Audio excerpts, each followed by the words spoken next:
Okay, October, November 2024, paper 6, variant 1. A student investigates the period of a pendulum.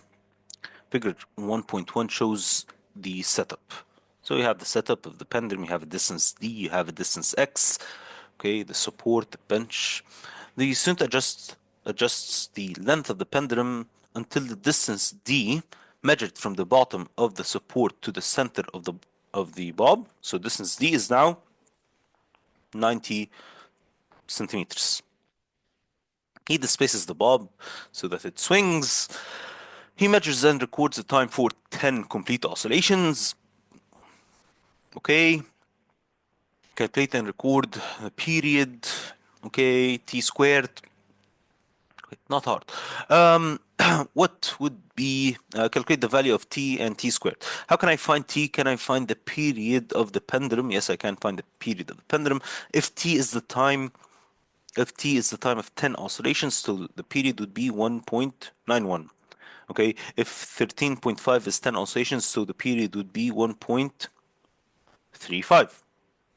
Have, and then can I find t squared? Yes, I can find t squared. 1.91 squared would be 3.6481. We can round it up to 3.65. And then 1.35 squared would be equal to 1.822. So it's 1.82. And then I need to complete the column headings. Can I complete the column headings? Yes. The time would be in seconds. The period would be in seconds. And period squared would be in seconds squared.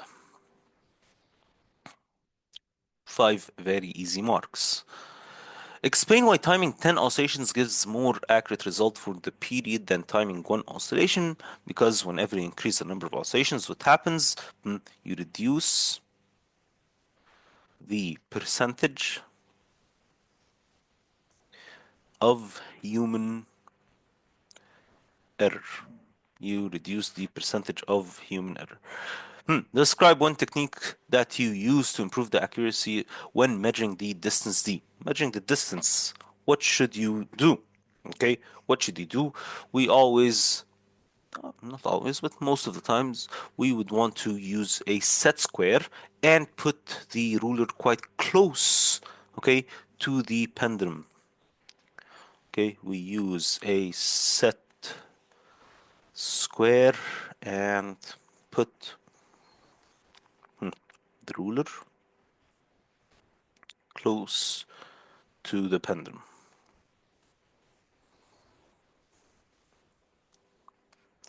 Okay, describe one technique that you use to improve the accuracy. What is one technique that I can use?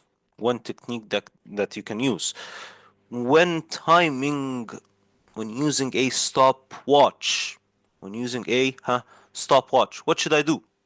Should reset the stopwatch and make sure it starts from 0. Okay, reset the stopwatch. Make sure it starts from 0.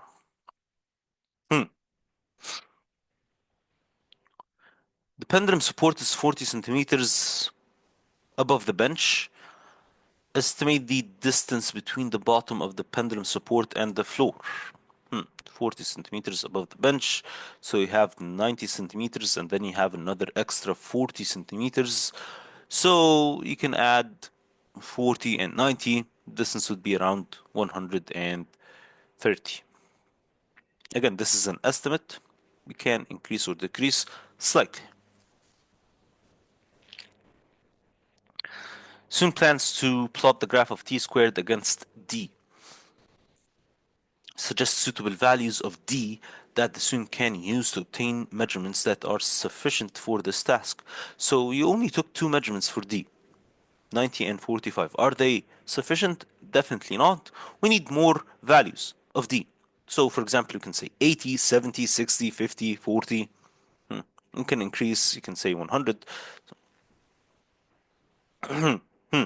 So we can say, let's say 100, and we have 90, so we can say 80, 70, 60, 50, at least five values. Okay, these are all in centimeters. They're all in centimeters. Hmm. Student investigates the cooling of water in a metal container. The student uses a thermometer to measure the room temperature. It's 23. Show on figure 2.1 the reading of theta r. Can I show theta r on this thermometer? Yes, I can show theta r. Where's theta r? This is 23. So 23 would be at this point. Theta r. This is theta r at 23. Hmm. Okay, soon pours 200 centimeters cubed of hot water into the metal container.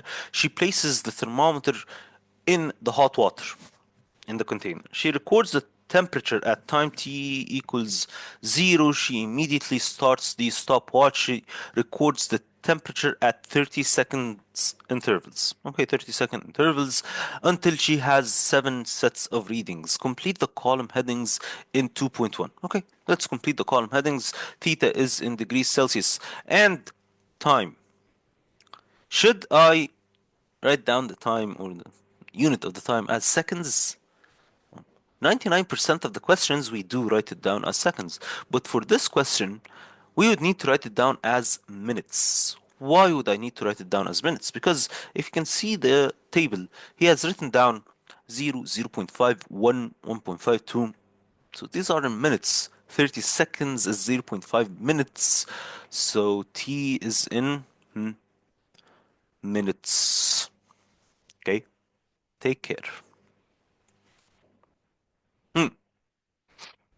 Plot a graph of the temperature theta on the y-axis. So theta slash degrees Celsius on the y-axis, t slash minutes on the x-axis. Label your axes appropriately. Okay, start. You do not need to start the y-axis from 0, but the x-axis we will start from 0 because the time has started from 0. So you have up to 3 minutes. Up to 3 minutes. So 0, 0.5, 1.5, 2.5, 3.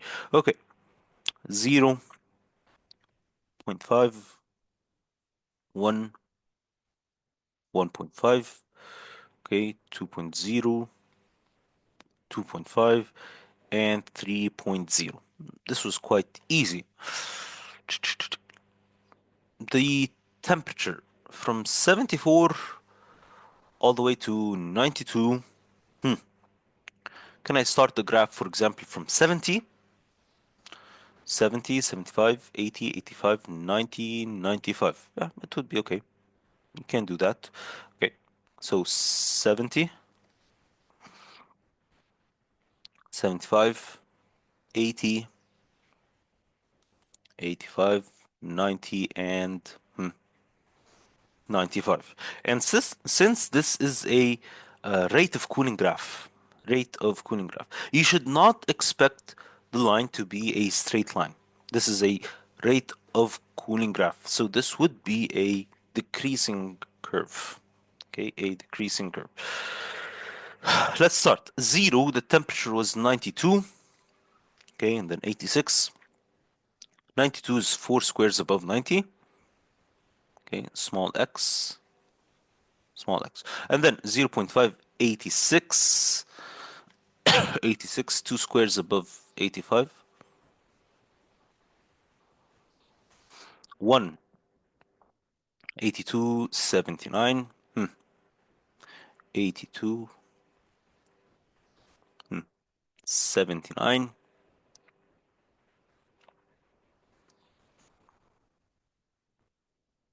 77, 75, and 74. 77, 75, and 74, which is most definitely a curve. Okay, this is most definitely a curve. Let's draw the curve, continuous line. Okay, You have to draw a continuous line with your hands. Do not use a ruler. Okay. Which would pass by all or most of the points. Okay. A straight continuous line. Do not use the ruler to just join every two consecutive points. Please do not do that.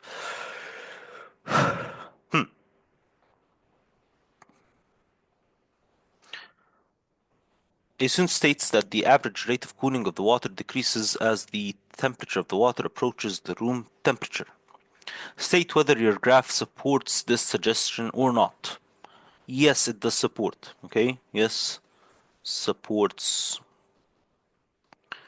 the suggestion. Why? The rate of cooling decreases. So the slope of the graph is decreasing.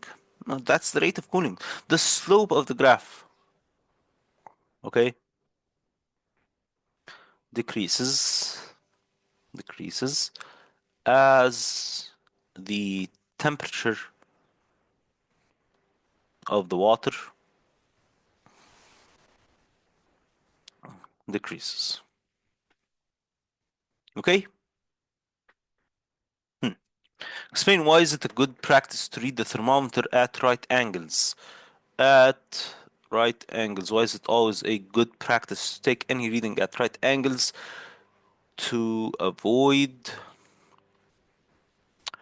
the parallax error. To avoid the parallax error. Draw a measuring cylinder containing water. On the diagram, show the line of sight. Okay, so we have a measuring cylinder. And then you have the water inside the measuring cylinder, which is curved this way. You have to show the curvature of the water. And then, as you take the reading, you need to take the reading perpendicularly and from the bottom of the meniscus. Okay, and you can draw the line, the eye.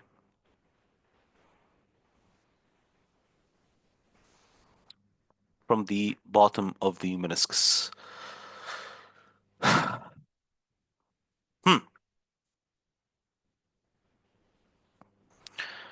Question 3. We have an illuminated object, lens, and a screen.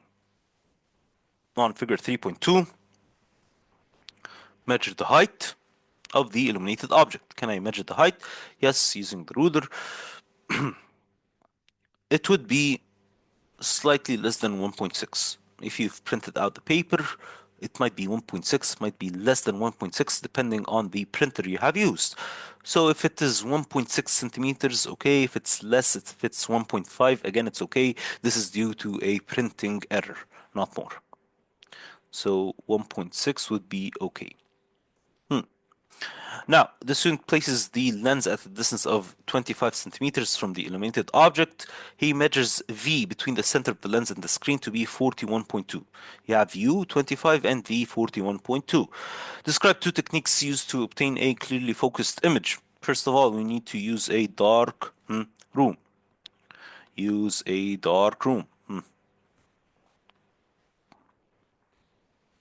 What else? We need to move, okay, the object slowly. Move the object slowly until or move the screen slowly. Sometimes we say move the object, sometimes we say move the screen slowly until a sharp image appears. Until, okay, this is not until a sharp image appears. Okay? Calculate the focal length f uv over u plus v. Okay, that's easy. uv, which is 25 times 41.2. 41.2 over 25 plus 41.2. This would give you 15.558. Three significant figures would be 15.6. 15.6 centimeters. Okay, so the focal length is 15.6. The object is brighter than the image. Complete the sentence to describe two other ways which the image is on the screen is different from the object. So any image that appears on the screen, any image that appears on the screen, it would be a real image, we know that. What else? What are some other properties of this image? You would also say that the image is inverted. It is inverted. What else can I say about the image? If the focal length is 15.6 and the image it is at a distance of 25, it's at a distance of 25, isn't this less than 2f? Yes, it is less than 2f. So the focal length is 15.6 and the distance of the image to the lens is 25, which is less than 2f. 2f would be 31.2, so it's less than 2f. So this means that the image would be larger. The image has to be larger in this case. Okay, large. The student repeats the experiment. The distance of u 30 centimeters. Calculate the new focal length. Okay, focal length would be 29.8 times v. What was v? 41.2. I keep on forgetting. 41.2 over 29.8 times 41.2, which would give you a final answer of 14.9. Okay, around 14.9, or it's actually 14.94. Yeah, I can say, leave it as 14.9 centimeters. State and explain whether your results for the focal length are within the limits of experimental accuracy or not. So how can I find the limits? The larger number over the smaller number, 15.6 over 14.9. 15.6 over 14.9 divided by 14.9, which is 1.04.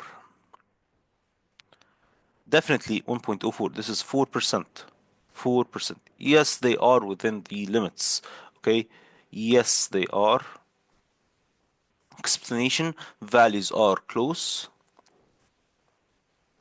Are very close. Within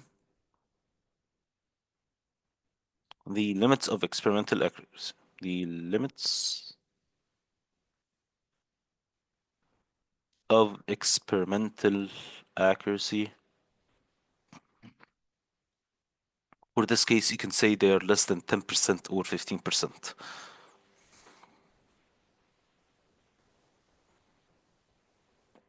Okay.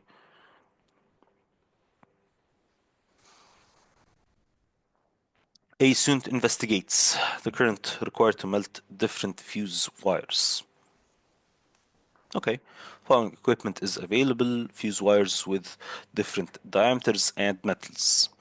Meter, ruler, ammeter, variable resistor. Plan an experiment to investigate how one factor affects the current required to melt the fuse wire. So you have the fuse wire, and you need to decide one factor that could affect the current required to melt this wire. You do not need to write about safety precautions in your plan. State the variable that you have chosen. Complete the circuit diagram. Okay, how can I complete the circuit diagram? You need you need the ammeter, definitely, and you need to put the variable resistor. Why should I put the variable resistor? Why not just a normal resistor or a switch or whatever? Why does it have to be a variable resistor? Because we need to change the resistance and therefore control the current. Need to change the resistance and control the current. As you change the resistance and control the current, when you increase the current, for example, you will measure or you will record the current at which the fuse melts or at which the wire melts. What would the factor that we want to change be? If you'd like to choose the diameter, it's okay. And if you'd like to choose the metal, it is okay. But put in mind that if you take, for example, the diameter to be the variable that you change, then the controlled variable must be the type of metal, and vice versa. For example, for me, I'd like to choose the metal. I'd like to change the metals. So the range of values, the thing that I'm changing, the independent variable for me would be the different types of metal. Okay. The range of values would be the metal of the wire. And I'd write down several types of metals, at least five metals. Let's say copper, iron, steel, aluminum, and silver. Five different types of metals. So I stated the variable that I have chosen. I've completed the circuit diagram. What is the key variable? So what is the controlled variable? Controlled. Definitely the diameter, okay, of the wire. You can also say the length. He has stated above that the length is controlled. You can write it down if you'd like.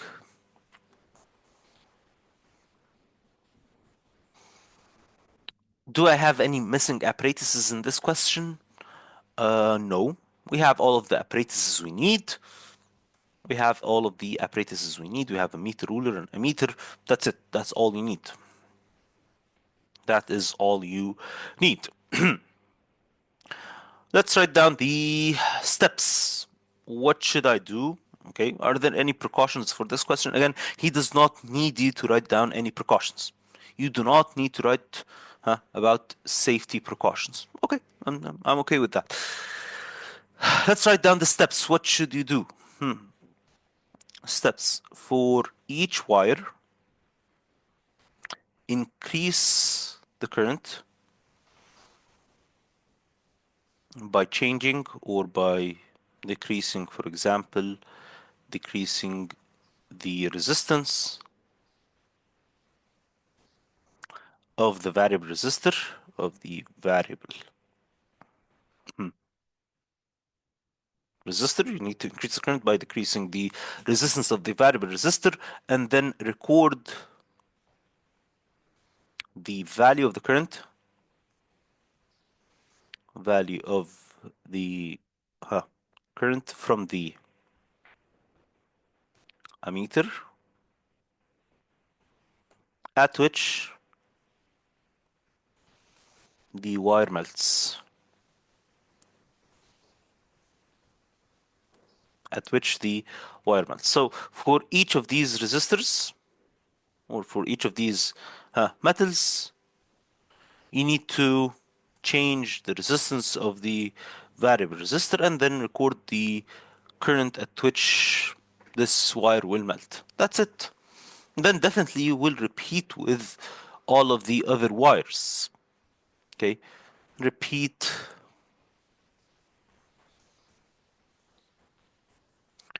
for all the other metals. These are the steps. So I've written down the steps. Explain briefly. Can I draw a table? Yes, I can draw the table.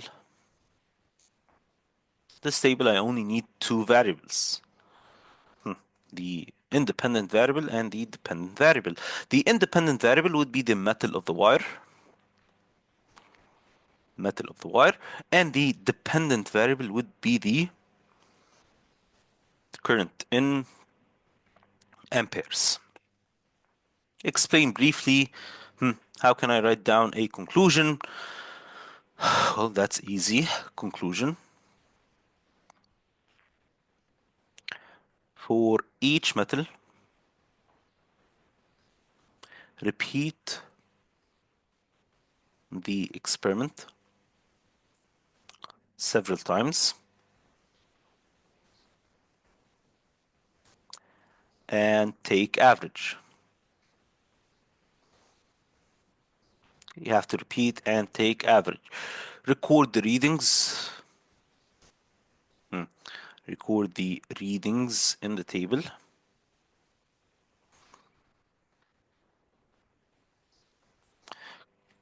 You can also draw or plot a graph to compare the results. You need to draw a graph to compare the results of, for example, metal and the metal and the current at which it has melted. Okay, that's it.